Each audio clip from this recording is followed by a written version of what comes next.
Hi, everyone. Welcome to the Climate Confident podcast. My name is Tom Raftery, and with me on the show today, I have my special guest, Julia. Julia, welcome to the podcast. Would you like to introduce yourself? Absolutely. Thank you so much for having me, Tom. It's such a pleasure to be here with you today. I'm Julia Salant. I'm the General Manager for Carbon at EcoVadis, a global sustainability network of over 150,000 companies that are engaging on a range of ESG and compliance issues. And we really help our customers with technology to drive and help them meet corporate sustainability goals and drive impact at scale by guiding all companies on their sustainability journey. Okay, that's quite broad, guiding customers on their sustainability journey. Let's dig into it a little. In more Let's practical do that. terms, what is it you guys are doing for your customers? Absolutely. So we have three main solutions that we deliver to our customers through a digital platform. Our first solution is our flagship solution that has been around for the last 16 years since the launch of EcoVadis, and it is the Sustainability Business Rating Solution. Our customers are big global businesses that engage their suppliers in sustainability. They want to understand their sustainability performance and they want to be able to make informed purchasing decisions based on sustainability performance of their customers. This is what we do with the support of a digital platform that helps us and helps our customers reach a huge scale. Today, within this network, we have close to 1,200 big global brands like L'Oreal and Unilever who are engaging thousands and thousands of their suppliers on the sustainability journey with scorecards that are easily exchangeable and built based on a methodology that is relying on global sustainability standards such as ISO 26000, ISO 14000. So, really, a scalable and customizable approach that can help suppliers to respond once to one sustainability questionnaire and then share it with all of their customers that are purchasing from them and want to understand their sustainability performance. So this is the our flagship solution. In addition to that, we have two newer solutions that were added to our product suite in the last 4 to 5 years. First and foremost is the our IQ Plus solution. It helps our customers that are faced with a some of the regulatory risk to scan their very long tails without actually engaging suppliers in any type of rating or assessment. So it's an outside in view on how the suppliers are performing based on sustainability. And this is something that has been quite welcome given the some of the new due diligence regulations that requiring companies to take a closer look at their supplier base, really end to end. And then the latest addition to our product suite is our Carbon Action Manager. This is the solution that I manage and I drive forward. This is an opportunity for our customers, 300 or so customers, to engage their suppliers in climate action at scale. And the solution helps suppliers that are just getting started on their decarbonization journey.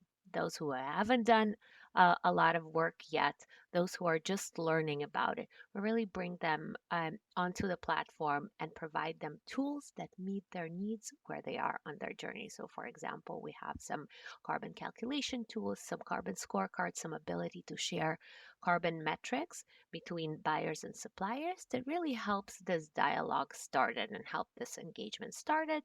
And with that, our customers drive their suppliers' maturity through an engagement process that is quite structured and powered by technology. Okay. And you say you have over 150,000 companies on your platform right now. I'm curious if I'm a company on your platform and I'm doing business with another company that happens to be on your Mhm. platform, does that make things easier for both of us in terms of sustainability reporting? Yes, in terms of sustainability reporting, absolutely. Because if you're doing business with a company that is already in the EcoVadis network, all you need to do is just ask for a scorecard sharing. This can be a sustainability scorecard sharing, this can be a carbon scorecard sharing, this can be also some quantitative data sharing. Everything that is already available for our existing network can be shared at a click of a button, and the best thing about it is that suppliers, they own their data. They decide to share or not share with other participants. So this is how we manage this, and this is what basically the main value actually that our users find in using EcoVadis is that they go through the response process once and then they can share as much as they need within their network. Okay. And can they share it outside? Because obviously EcoVadis, big Mhm, player, but there are other players out there as well and other organizations. So mhm, if I am on a, I don't know, a competitor's network and I want to get mhm, data from someone who's in EcoVadis, how does that work? mhm. This is an excellent question. There are a few ways that our users approach this. First and foremost, actually, Covadis for higher performers, we have established a medals approach. So those who are at the top percentiles in their groups can have publicly available medals shared, and we actually see it a lot on LinkedIn. If you search for EcoVadis medals on LinkedIn, you will find a lot of companies sharing the good news of their high performance. Now, that's one thing in which our users are shared publicly. Now, responding to other frameworks and reporting requirements, actually, there is a lot of exchange. Companies that report to EcoVadis often bring their proof of EcoVadis rating into other systems, and vice versa as well. We accept evidence of reporting and certification that are coming from basically a lot of different frameworks. So we create this interoperability in a sense for now through suppliers, but in the future, there are opportunities for technology as well. Okay, nice. And I'm assuming you do scope one, scope two, and scope three. So we are enabling we're focusing on, of course, all three scopes of corporate footprint because our customers want to understand what their suppliers are doing on all three because they want to make sure that they're covering the entire footprint of their suppliers. So, what we have in terms of a methodology with which we approach rating the maturity of suppliers on scope 1, 2, and 3, we're actually asking questions about targets on scope 1, 2, 3, actions that are taken on scope 1, 2, 3 to reduce their emissions, as well as monitoring practices and reporting practices. And in addition to that, we're also asking suppliers to report their scope 1, 2, 3 emissions and even break it down by upstream and downstream emissions. In addition to that, for those suppliers, as I mentioned before, there are suppliers that are just getting started their decarbonization Sure. journey. They're learning about it. They know that their customers are interested in it. They know it's in the news. So what we're actually offering to those who are brand new to this process, we're offering a very simple scope 1 and 2 calculator that is available within our network so they can kickstart their journey with something that is meeting their needs. Okay. And scope three isn't mandated anywhere yet that I'm aware of. I mean, California have rules saying you have to start reporting scope three Mhm. in 27, I think, is when that kicks off. The EU regulations still don't require it. So, what is the real need to measure and report Mhm. scope three? Indeed. So, look, scope 3 can be viewed as, one of your cost centers as a company. If we take carbon accounting to our regular accounting, would you have a full picture of what your company is doing if you're missing some business units, some cost centers, some part of your expenses? No, you're going to have a partial view, and this partial view is quite important for investors that are looking at investing in companies. And it's especially important for companies who have a vast majority of their scope 3 in the supply chain, which means that these are companies like, think about very big brands like Unilever, other fast moving consumer goods companies. They have a majority of their footprint in the supply chain, which means that what they don't know, they cannot really manage. They cannot properly report on their risks. So this creates this hyper focus on scope 3 because it's needed, but it's hard, it's challenging, it's not easy to find data on. So this, combination of something that is quite risky and something that is not easily available, it really creates a lot of attention and focus on scope 3. Now, with regards to regulation, look, CSRD requires reporting on Scope 3 as part of their requirements. This is one of the newer regulations that we hear a lot about. On the other hand, in the US, as you've pointed out, the California rule will also require reporting on Scope 3. And this is for companies that are doing business in California with over $1 billion of revenue, which means that these are companies that need some time to prepare. If they haven't been doing it before, Hmm. they need to really organize their own operations and prepare for reporting. So, this is one of the reasons why we see some phase out rules in a lot of these regulations. And then, last but not least, I really view Scope 3 as an opportunity because companies who have a quite a heavy scope 3 and have a lot of suppliers associated with it, this creates an opportunity to engage and create value and co-innovate on certain processes, on certain products, and on certain ways of doing business together. Because when you're looking outside of your four walls and you start working together within the network in which within your value chain, you start identifying some new opportunities that you haven't seen before. And this is something that is quite exciting for me about scope 3.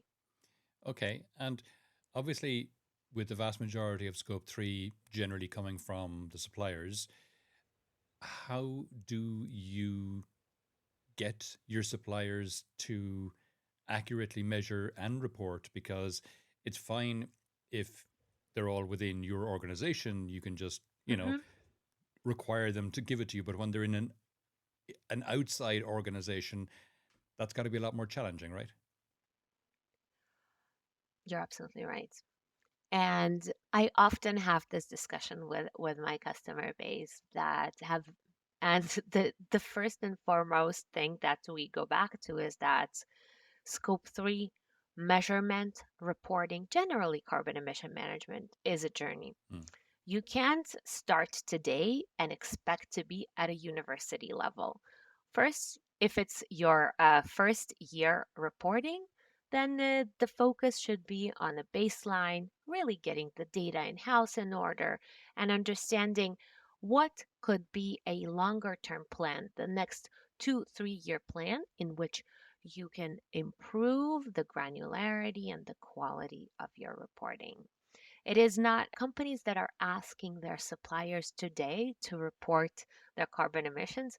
These are larger companies. There is a publicly traded companies that have been on this journey for decades. Yeah. So now getting SMEs engaged in this journey really requires a different approach, an approach that is based on supplier maturity. Because supply chains are not homogeneous, both from profiles perspective, but also from a readiness to report and take action perspective. As a result, what we do at EcoVadis to help really tailor this approach based on supplier maturity is we rate suppliers and help our customers quickly segment which are the beginners, which are more advanced, and what would be the right ask of a certain group of supplier. If you're a beginner, if it's your first year reporting, you should be asking for a baseline. If you're already been on this journey for 3, 4, 5 years, if you have all three scopes measured, then maybe the next step for you is to start your science-based targets journey. So these are some of the things that our customers are dealing with on daily basis with their supplier decarbonization programs. And this is what we're supporting them with. More information on what the maturity is, how to engage suppliers, and bringing the right level of tools to the suppliers to take first steps and advance on a decarbonization journey. Sure. And what are some of the more successful strategies in getting suppliers to start reporting to you? Because I'm sure they have lots of other priorities, and your requirement for their reporting Mhm. carbon is not going to be one of the higher ones. Yeah, you're absolutely right. And I wish I could take any credit for this. The business relationship between buyers and suppliers is one of the biggest drivers of, willingness to engage and take on first steps on a decarbonization journey and on a reporting journey. Our customers are supported by us, but with the tools, but ultimately the supplier buyer relationship is something that is quite meaningful Mm. to continue working together. And look, at the end of the day, our customers, which are big brands, they've gone through this. They're sharing the learnings with their suppliers as well. So this is something that can be quite motivational is when the ask comes from a customer that understands that it's not easy and simple. It creates the empathy and the willingness to learn and to report and to progress on the journey together. Okay. And do you have any success stories you can speak to? Absolutely. Customers that I see succeed the most with this are start small, Mhm. scale fast, and continue. They start small. They really start with outside in look at their supplier base, understanding where the higher carbon emission risks lie, what we call hotspot mapping. Really, no inputs from suppliers, but understanding where they're located and what their activities are to identify those who pose the highest carbon risk to their programs. So, identifying those who are in the higher risk area and then engaging them with a very concrete ask.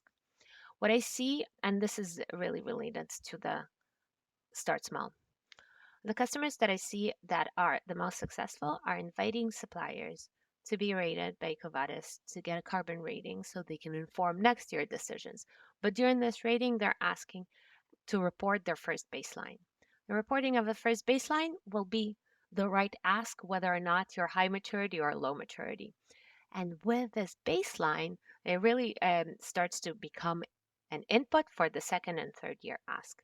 So looking at the smaller subset of suppliers, getting the data from them, and really informing the strategy for the next years is so and the next groups of suppliers that you're going to engage based on the results that you've gotten from the first group is really helping to scale the programs in a relatively quick manner because you need to get some results back, see what you can do with them, Mhm.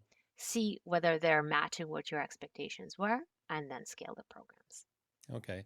And in terms of regulations, I mean, we mentioned the California regulations and CSRD.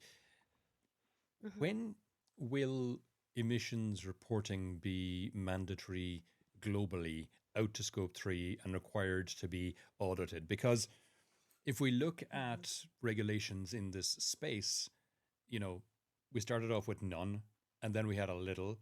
And Mhm. you got to think that the tendency and the trend is going to be that they will be Mhm. required out to scope 3 and it will be required to be audited the same way financial Mhm. reporting is now. So, how long between now and then do you think? Look, we need to be realistic. And based on everything that we know today and the trends that we're seeing in the regulatory space, this is a journey of probably 3 to 5 years. And to tell you the truth, I don't think that we have 3 to 5 years. First and second, I'm not as excited about regulation as a lot of my colleagues that are working in a broader sustainability space. Okay. In the supply chain decarbonization space, I think the voluntary standards, such as science based targets, and the buyer supplier relationship and the ask from the investors, I think are a much stronger catalyst for change, for building of the programs that are longer term, that are not purely focused on reporting. Reporting for the sake of reporting is one thing. Sure. But when you're using data to really improve performance, to report and adjust your emissions based on your suppliers' performance improvement, this is exciting for me. This is real impact. Just putting up the data in some portal, I think, is not enough of an impact story for me. Another thing I would say is that, like with everything else, there is a need for audited and granular carbon emissions data to really better inform decisions of our customers. This means that there is an ask. It's not that the ask doesn't exist between, for example, buyer suppliers and the current regulatory requirements that are already out there.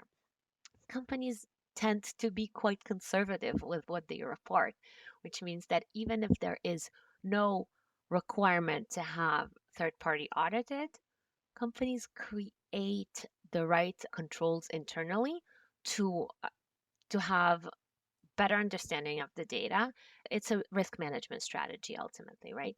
So a few of these things kind of coming together, it's regulation is one of the forces. The need for auditing and right level of granularity is going to continue being a journey.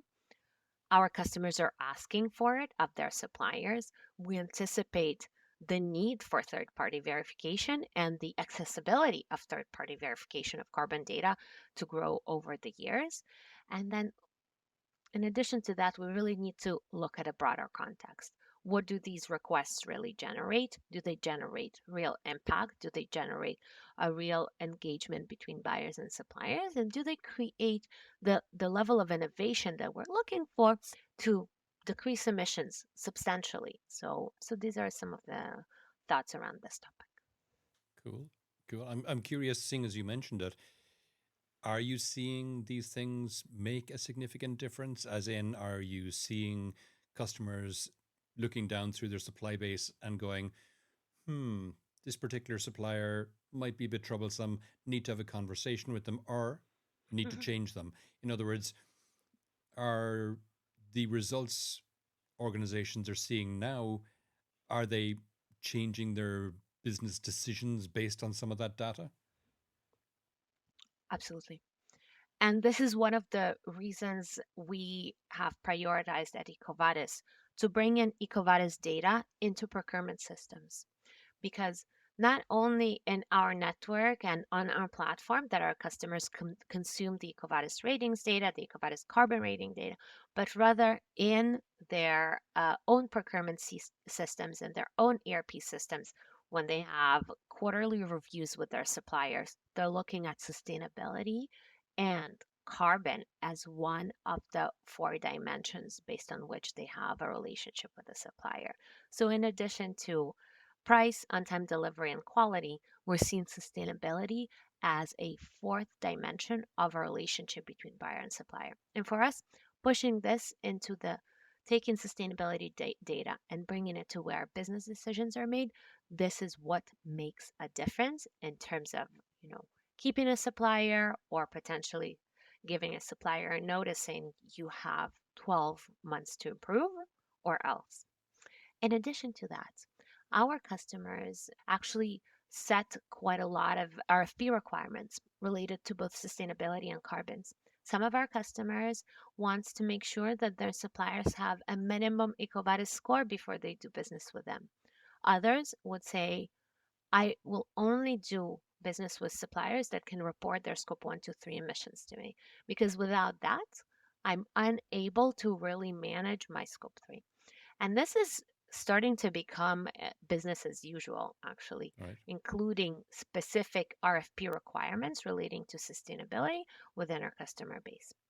And the third thing that our customers do on an ongoing basis is that they set thresholds of scores within their existing supplier base because they want to take everyone to a minimum level that is acceptable to them, and then from that level to grow supplier maturity year over year over year. So in a sense, I do see changes that are happening within our network and actually also outside of our network, because EcoVadis is not the only solution that helps our customers to bring sustainability data into their business decisions. But the fact that it's happening is something that is quite exciting, and it indicates that we're going beyond just reporting on it, but rather working with it and embedding it at the core of our businesses. Okay, and where does technology fit into all this? How is it helping? Well, this is exactly the question that I've been looking forward to. Imagine managing 3,000 suppliers. Imagine managing 30,000 suppliers on behalf of your Fortune 500 company. You cannot engage with 30,000 suppliers in a scalable manner without technology. This is where, first and foremost, the technology benefit begins, is the scale of engaging with suppliers, getting their data, and bringing it back into your business systems. Another aspect of it is really about the fact that sustainability starts to evolve quite quickly. If we were to have this conversation 3 years ago, we wouldn't have been talking about CSRD. We wouldn't have been talking about the California rule or about the SEC rule. So there is quite a quick evolution on this. And when you already have established a relationship, when you already established the cadence of data collection and scoring, for example, of your suppliers, and there is a change that is happening, there is something new that is going on, technology partners are usually the first to implement the changes to align with new regulatory requirements or with the new market evolution to make sure that you have the most up to date data in the format and the structure that is required by certain regulations. Fair, fair. If you are talking to companies that are just starting out in the space, so anyone Mhm, listening to this who is just starting on the journey, mhm, what would be your mhm. advice to them? And My advice to sorry, them. before you answer, maybe take it from two perspectives: the advice of someone who has been asked to provide their carbon footprint for the first time, Mhm, and the advice of somebody who is having to go out to their supplier base for the first time and ask. mhm, mhm. Indeed. So let's start with those who are being asked to provide their footprint for the first time. There are plenty of resources that are free and available in the public domain, starting from the GHG protocol that gives the framework and a very simple spreadsheet that can help you calculate the baseline for the first time, to the more sophisticated tools that are out there that are much more industry specific. In addition to that, of course, I will encourage you to check out the resources that we have available on our website. Uh, but the idea is that you don't have to go very sophisticated right away. To identify your own inventories and start this journey internally, you can leverage publicly available resources to get started. Another thing that I will encourage to do is not to do it by yourself. Connect with peers, connect with your teams internally, because if you have been tasked with calculating your carbon footprint, it is very likely that a lot of your peers have done that as well. There are a lot of industry specific groups and peer groups that are out there that are working on exactly the same topics that you are. So tap into your network. And the last thing is really the expectation management. This is going to be a journey, and this is not a one time exercise. So whatever you do right now, you need to figure out how to make it repeatable. Sure. So together with your leadership team, it is something that you're going to have an education an educational role to play within your organization. Because if you're tasked with it, it means that it's important. The ask is coming from outside, but now you're going to have to build allies and partners within your own organization. So educating your internal teams on why this is important, how it's going to benefit your business, and what opportunities it will create for you and your teams is really important. So these are the three things that I would recommend. And again, starting small and scaling fast also applies here. What I will say to someone who's starting to engage their Hmm. suppliers for the first time and want to shift from, industry averages into a primary supplier data for their scope 3 calculation, I would say first and foremost, patience. This is again going to be a journey. It is likely what I see within our network that only 20% of your suppliers will have any type of carbon data off the bat. The other 80, we're going to have to start this journey. And this journey can take for SMEs 12, 18 months. For a large organization, it can take longer. It can take 2 years. Think about setting up really robust processes internally. It can take time to get approval, engagement, and real traction. So for that, you need to manage your expectations and use whatever is available right now to build for the future. Another thing that I wanted to highlight is also for the companies that are engaging their suppliers in climate action and are interested in scope 3 decarbonization, again, peer groups. EcoVadis have been part of PACT, WBCSD PACT. It's an initiative that brings in companies across all industries that are particularly interested in creating the foundation for scope 3 decarbonization, for supply chain decarbonization, through product carbon footprint data that is granular enough and useful for exactly the purpose of improving your own scope 3 calculations. So, joining peer groups is absolutely critical because we're all facing with similar challenges. There is a lot of knowledge to be shared, and there is a lot of opportunities to learn from each other on the things that work, the things that don't work. And when, a joint pressure is needed, this is really an excellent way to get momentum when you're facing challenges together with the group. I think this is I think this is all I wanted to say. Sure, no problem. And where to next, both for EcoVadis and for the space in general? Look, I think we've been in this kind of transition from voluntary to more structured approaches in the last 5 years, particularly on carbon. Mm. We're seeing over 4,000 companies globally already setting science-based targets. This number has doubled in last year. This is very exciting. This means that despite the global economic difficulties, companies are still doubling down on the need to decarbonize and to engage their entire value chain in decarbonization, not only doing it within their four walls, which means that for me, this is really exciting time where opportunities will come to do things faster and do things in a more structured manner. So, a lot of our customers up until this moment have experimented with different approaches, but now they're already on their second and third year of their decarbonization journeys. And we're starting to see the results of suppliers starting to report more data, of suppliers improving their performance, starting to set targets. So, really maintaining this momentum is going to be important in the next couple of years to keep the conversation going between the suppliers, to keep the engagement going, and continue to scale the programs. Another thing that I wanted to share is that I think we're seeing more and more companies taking ambitious first steps when they don't have all the data, Mm. when they don't have all their plans figured out. And I think this is very courageous, and I think this is a good example for the broader industry.